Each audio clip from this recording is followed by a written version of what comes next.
कोल्हापूर शहराच्या हद्दवाढी मध्ये 46, 45 आणि 46ला हद्दवाढीचा छोटासा प्रयत्न झाला।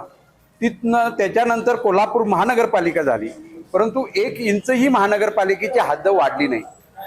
अनेक वेळेला यापूर्वीचे आलेले मुख्यमंत्री, पालकमंत्री यांच्याशी चर्चा झाल्या, परंतु हद्दवाढ काही झाली नाही। कोल्हापूर शहरातल्या आणि जिल्ह्यातल्या नागरिकांनी कोल्हापूर शहराची हद्द वाढवतो म्हणून वारंवार मतदानावेळेला आश्वासन देणारं हे भाजप शिवसेनेचं सरकार यांच्यावर विश्वास ठेवला आणि लोकांनी सत्ता आणली। त्याचप्रमाणे कोल्हापूर महानगरपालिकेत सुद्धा सत्ता आणली, तितकंच नव्हे तर जिल्हा परिषद सुद्धा भाजप शिवसेनेची सत्ता आणली। आणि आज बघायला गेलं तर या सर्वांनी कोल्हापूर जनतेची फसगत केलेली आहे, फसवणूक केलेली आहे। यामध्ये प्रामुख्याने कोल्हापूर जिल्ह्याचे पालकमंत्री यांनी तर कहरच केला। अनेक वेळा त्यांनी आश्वासन दिले हद्दवाढ होणार म्हणून, परंतु बोलायचं एक, करायचं एक, नेमकं हे काय करतायत? कोल्हापूर शहराचा कोणताही विकास या पालकमंत्र्यांच्याकडनं झाला नाही।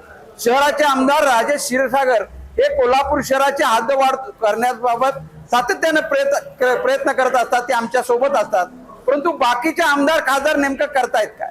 त्यामुळे पालकमंत्र्यांचा आज आम्ही जाहीररित्या त्यांचा राजीनामा मागतोय, किंबहुना त्यांनी स्वतःहून राजीनामा द्यावा आणि नवीन पालकमंत्री नेमून या शहराची हद्दवाढ व्हावी, ही आमची आज प्रमुख मागणी आहे। हे पहा, हे सर्व सत्ताधारी आहेत, यामध्ये सहपालकमंत्री तितकेच जबाबदार आहेत आणि कोल्हापूर शहराचे आमदार हे शिवसेनेचे आहेत, पालकमंत्री हे शिवसेनेचे आहेत, करवीरचे आमदार हे शिवसेनेचे आहेत।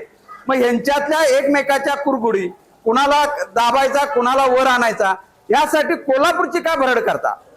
कोण सत्ता घ्यायचं, कोण पालकमंत्री पदावर 2.5 वर्ष राहायचं, कोणी दुसऱ्याने यायचं, त्याला दिलं तर त्याचं श्रेय याला मिळतं।